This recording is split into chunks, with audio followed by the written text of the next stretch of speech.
श्रीमद्भागवतं चतुर्थस्कन्धः अध षष्ठोऽध्यायः। मैत्रेय उवाच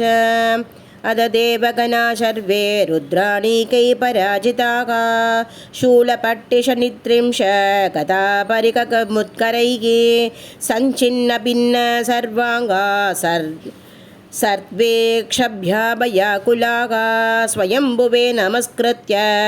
कार्त्सन्येनैधन्यवेदयन् उपलभ्य पुरैवैधत् भगवान् अब्जशम्पवक नारायणश्च विश्वात्मा न कश्चाद्वरमीयतुः तदा कन्यविबुभ्राग तेजयशीकृताकशे क्षेमाय तत्र च भूयान् प्रायेण बुभूषताम् अदाभियूयं कृतकिल्पिषा भवं ये भर्ग्यशोभागभाजं वरातुः प्रसादयद्वं परिशुद्धचेतसा शिभ्रप्रसादं प्रगृहीताङ्घ्रिपद्मम् आशासाना जीवितमत्वरस्य लोकश्च बालकुबुतेन यस्मिन् तमासु देवं प्रियया विकीनं क्षमाभयत्वं कृतिविद्धं दुरुक्तैः नागं न यज्ञो न च यूयमन्ये ये देहबाजो मुनयश्च तत्त्वं विदुप्रमाणं बलवीर्ययोर्वा यस्मान्मदन्तन्द्रस्य कवुबायं विदित्सेत् स इत्थमादिश्य सुरानजस्तैः समन्वितपितृभिः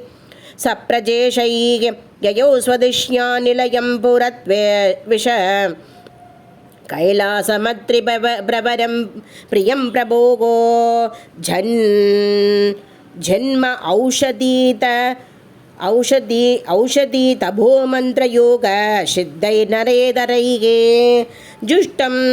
किन्नर गन्धर्वै अप्सरसोभिर्वृतं शता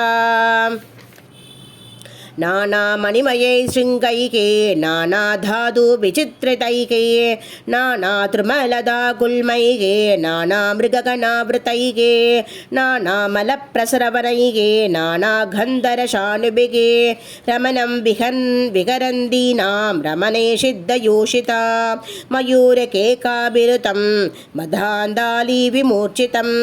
प्लावितैरक्तकण्डानां गोजितै च पदत्रिणाम् आह्वयन्दमिवोदस्तैर्द्विजान् कामदुःखैर्द्रुमैः व्रजन्दमिव मादङ्गैः गृणन्दमिव निर्जरैः मन्दारै पारिजातै च शरलै चोपशोभितं तमालै शालदालै च गोवितारासनार्जुनैः शूदै कदम्बै नीबै च नागपुण्णागचम्बकैः पाडलाशोकबकुलैः कुन्दै कुरबकैरपि स्वर्णार्न शतभद्रै च वररेणुकजातिभिः गुब्जकैर्मल्लिकाभिश्च माधवीभिश्च मण्डितं वनसोदु उम्बर अश्वत्थ प्लक्षण्य क्रोधकुञ्जुभिः भूर्जैरोषधिभिः राजभूकैश्च जम्बुभिः गर्जूराम्रादकाम्राद्यैः